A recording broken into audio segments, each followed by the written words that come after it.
Hi, I'm late. And you're probably like, if you've stumbled upon this video and you don't know why I'm saying I'm late, well, it came out, this episode came out January 26th. It is now the 29th.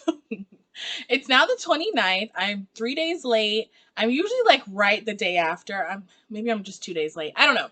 But I was like, just not like, this is my pity party. I was not feeling super well this week.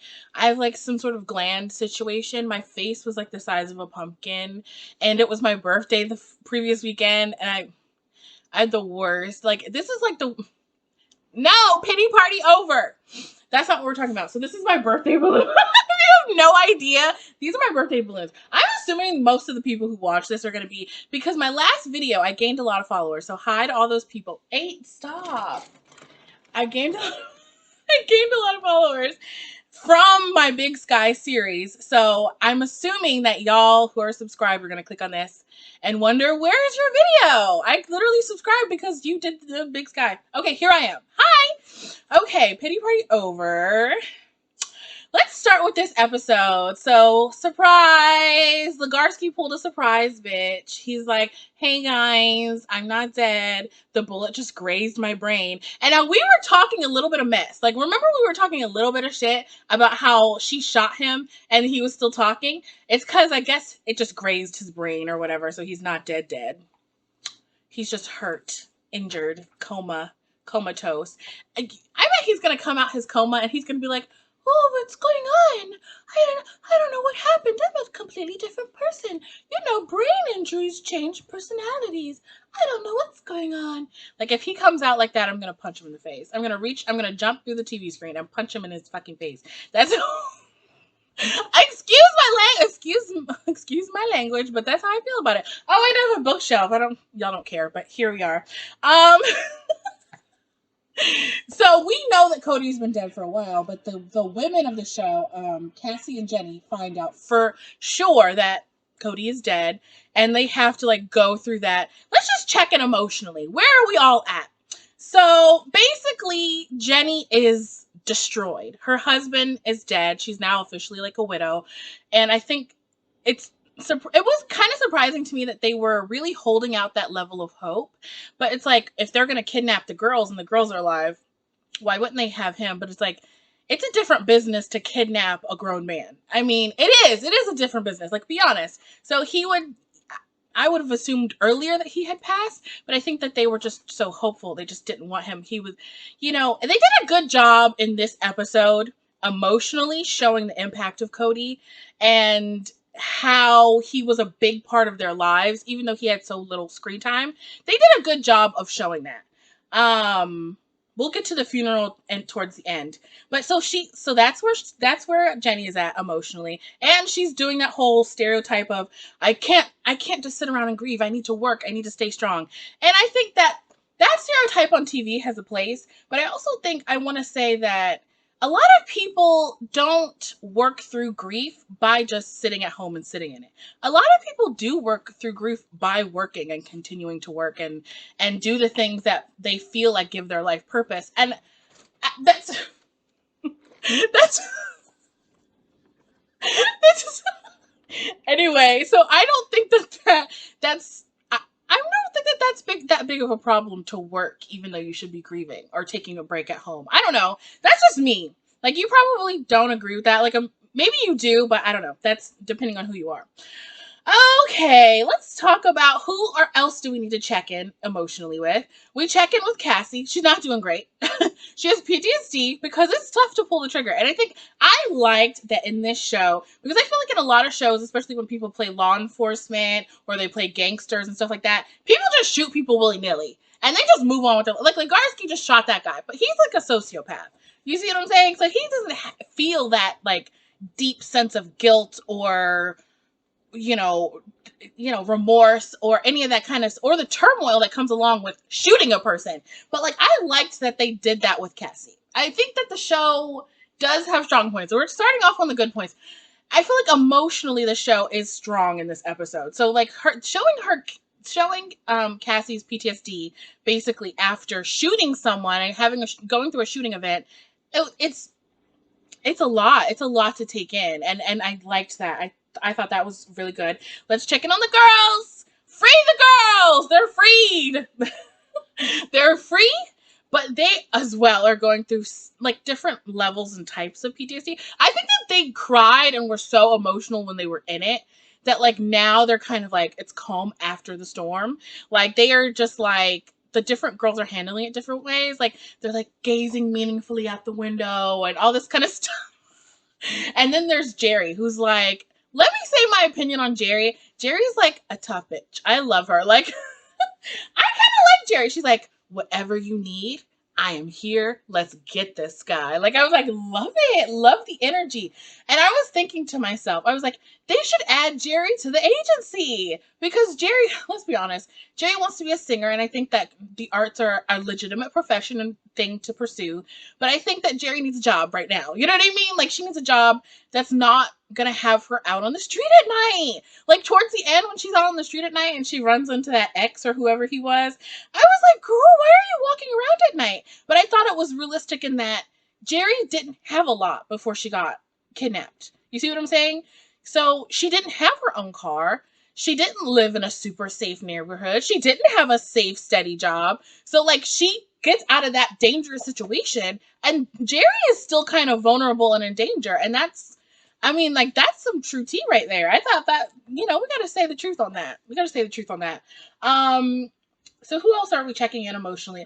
Oh, Legarsky's, like, I called it like a half widow because the Legarsky that she thought she knew, or the, what is his name? Whatever his name is, I forget his first name. But the Legarsky that she thought she knew is no longer, like, he's dead. Like, she doesn't know who this person is. Rick Legarsky. I just had to look at my little character list. Rick Legarsky. He's dead. He's dead. Like, that person that you married, or you just thought he was a normal dorky guy, not the case. He's a sociopath. And so she's kind of going through it. And the actress is so talented. She was also on Grey's Anatomy. I didn't watch tons of Grey's Anatomy. Grey's Anatomy is on so long. Like, you catch pieces of it. Like, let's be honest. We've all caught pieces of Grey's Anatomy here or there. Even if you don't really watch the show. But she is so talented. Like, she really, that moment when Jenny, first of all, Jenny, why are you going? She's like, why are you going to the hospital to harass someone who might end up in your same position? She might end up widowed in a week from now, just like you. Like, like, why are you doing that? I was like, why is she doing that? How horrible. And like, I felt like Legarsky's widow really put her in her place a little bit. She's like, I don't know what to say to you. I'm sorry for your loss. I was like, oof. She got me. Like, if we find out down the road that she was somehow in on it, I will be shaken to the core because she really did get me there. She really had me going. I was really like, oh no. Poor Legarsky's widow. Oh my god, I should have wrote down her name. I know her name somewhere. Blah, blah, blah. Oh, can we rewind to one of the girls said, he doesn't look like a psycho. He's kind of vulnerable. And I was like, hard disagree. Hard disagree. Speaking of him being a psycho, his dynamic with his mom, Ronald is who I'm talking about. Ronald does look like a psycho to me. And I think he treats his mom like, which is like, we all know if a man doesn't treat his mom right, you know, like that old stereotype is true. And I was like, I hate him. And I hate what they've done with the mom. I feel like the mom was so much sassier in the first, like, 2 episodes. Like, ratchet her back up. Make her crazy again. And if she's gonna be in this with her son and try to protect him, like, if you're gonna make her evil, make her all the way evil. You know what I mean? Give her some evil, sassy lines to say. Because Ronald is like a submissive personality. He's like kind of a bumbling idiot. I think like they need to have the mom step up a little bit. There are a lot of strong women on the show. I think that the main 2 or 3 characters are strong women, and I gotta give them that. Oh, and one more thing I want to say about the emotional resonance of the show is when their coworker Denise is like, Cody died going on this mission to save those girls, and you finished his mission. And I was like, ugh, that got me. This episode, like, I see them. I feel like the show is growing a little bit. Um, widow on I literally put widow on widow aggression, widow on widow crimes, because like Jenny, stop being so mean. I think that's it. Oh, let's talk about the last thing I want to talk about. I think I covered everything. The sheriff apologizing. I'm just gonna skip over that. We're gonna see what happens with that going down the line. I mean, that whole shooting. Are you really gonna fall? He was a kidnapper. Like she shot a kidnapper. Like give her a medal. My God. Like. Anyway, let's talk about Cody's wedding. Did I just say his wedding? Cody's funeral, hosted by his widow. Okay, not wedding. Why did I say wedding? Ew. Okay, it was an incredibly cinematic funeral. Like, you gotta give it to him. That, like, little walk out, and she's holding the box of his ashes. I was like, okay, big sky. Okay, serving cinematography. And then when she throws the ashes, okay, I thought the throwing the ashes was a little weird. She's just like, like just, and it like puffs in the wind. I was like, okay, like that's fine, I guess. And I'm like, is that all the ashes? I think that's all the ashes that she was gonna scatter, and like she's gonna keep the box of the rest of the ashes at the house, I assume. Anyway, and the gun salute. Who are those guys? Who are those guys? I knew that she was a former police officer. Was Cody? I don't remember Cody being a former police officer. Even my face right now looks kind of swollen. I'm gonna move on. And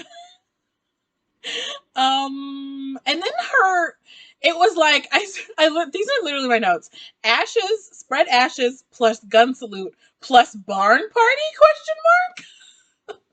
I was like, it turned into literally a barn party, and she gets up there, and in the eulogy, she's like, he was a rascal. He was like a wild bronco, and I couldn't tame him. I was like, I couldn't tame him. Where else is gonna break his spirit? And I'm like, what the hell are you talking? She's like working through, like, she never got over like he cheated on her, and like she's like working through that in the eulogy. I was like, okay, that's a choice. Oh, and then she's like, he's a pain in the ass, and everyone's like, ha ha ha, yeah, you're so real, girl. Tell him. I'm like, okay. I mean, that's one way to say it, I guess. I don't know, guys. I don't know. I don't know about that eulogy. And then when she started singing his favorite song, I'm like, what is this song? Maybe it's popular. And if you live in Montana, I know that at least two people, I remember at least two people commenting and saying that they lived in Montana. Is this like, first of all, the gun salute at the funeral? Is that a Montana thing? I don't know what that is. I don't like, is that a cowboy thing? What is that? And then the next thing is, what was I saying? What else about the funeral is weird? Oh, that song. What was the song? Was that a popular song in Montana? I don't know. Comment below. And then, like, when the kidnap... I thought the whole kidnap gang was going to get up and start singing. Because, you know, they like to break out in song. They love to break out in song. The kidnap gang was like, we're going to sing through this trauma, girl. Sing through the trauma. And I loved it. But only Jerry got up there. And see the difference between Jerry and those two girls from the suburbs is that they're from the suburbs. They're going to go home. One girl's going to go to high school. One girl's going to go back to her little college and live in their safe little neighborhood with their mom and dad. And like, Jerry needs to join the agency, right? Like, she went up there. She had a little chemistry with them. And Kylie Bunbury can sing. I don't know if she was lip syncing in this scene, but she can sing. Go to her. Well, I guess Google Kylie. If you want to hear Kylie Bunbury singing, I'm probably like, I wasn't super pressed. But if you do, she sings on Instagram sometimes randomly. And that's it. And then the last scene, I said, why is Jerry walking around at night? I already talked about that. She has no car. She has no parents. She has no support system catching her. So, you know, I want to see her. And it'll be great. I'm going to make a whole different video about all the cast members they're adding. They're adding a lot of cast members, and many of them are not Native Americans. They literally added like 4 or 5 new cast members in like the last week or so. Like I've seen all these articles popping up, and like all of the cast members are white, except for like the cast member they added a month ago. So we still don't know what her role is going to fully be. You know, that's a whole separate video, guys. So here's my late recap review thoughts of Big Sky episode 6, mid-season premiere, whatever you want to call it. That's it. 15 minutes. I didn't do bad. I rambled a little bit, but I didn't.